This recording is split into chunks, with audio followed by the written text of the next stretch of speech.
எதிராக நடக்கிற இந்த அறப்போராட்டத்தை மிகப்பெரிய எழுச்சி போராட்டமா நடக்கிறது கர்நாடகமும் இந்த தேசியவாதிகிற மோடி அரசு மட்டுமில்ல, நாங்களும் தான் தமிழக அரசு காட்டுற ஒரு நிலையா தான் நாங்கள் பார்க்கிறோம்.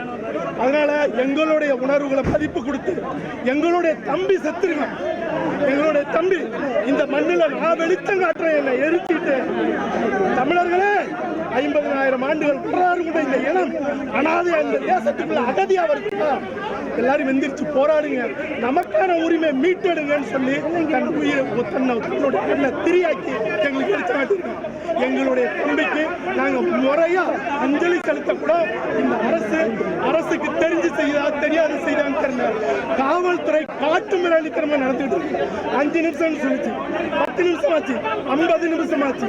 இத்தை கால நீட்டிப்புங்கிறது மிகப்பெரிய போர்ஸ் எடுத்துட்டு வந்து அங்க குடிச்சு எங்களை அடிச்சு ஒடுக்கி மன்னார்குடிக்கு இதை எடுத்துட்டு போற ஒரு செயலை தான் இது செய்யும்.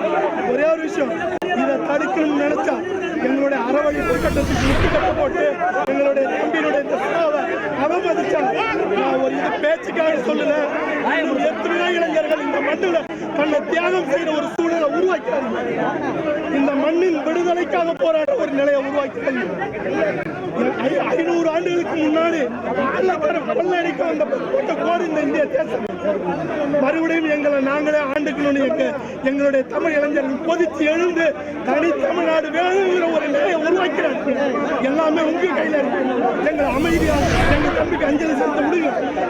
தமிழ்நாடு தமிழகம் முழுக்க இருக்கிற உலகம் முழுக்க இருக்கிற எங்களுடைய தமிழ் உறவுகள் பொங்கி எழுந்து போராட்டத்தில் குதிக்கணும். மாணவர்கள் கையில் எடுக்கணும். தமிழ்நாட்டுக்கான உரிமை மீட்டெடுக்கணும். என் தம்பிகளை, என் தம்பி விக்னேஷ் சொன்னது போல மாணவர்களே கொதித்து எழுங்கள், புரட்சி செய்யுங்கள், போராடுங்கள், தமிழ்நாட்டை தமிழரிடம் ஒப்படைங்கள், தமிழ் மண்ணை தமிழர் ஆளட்டும்.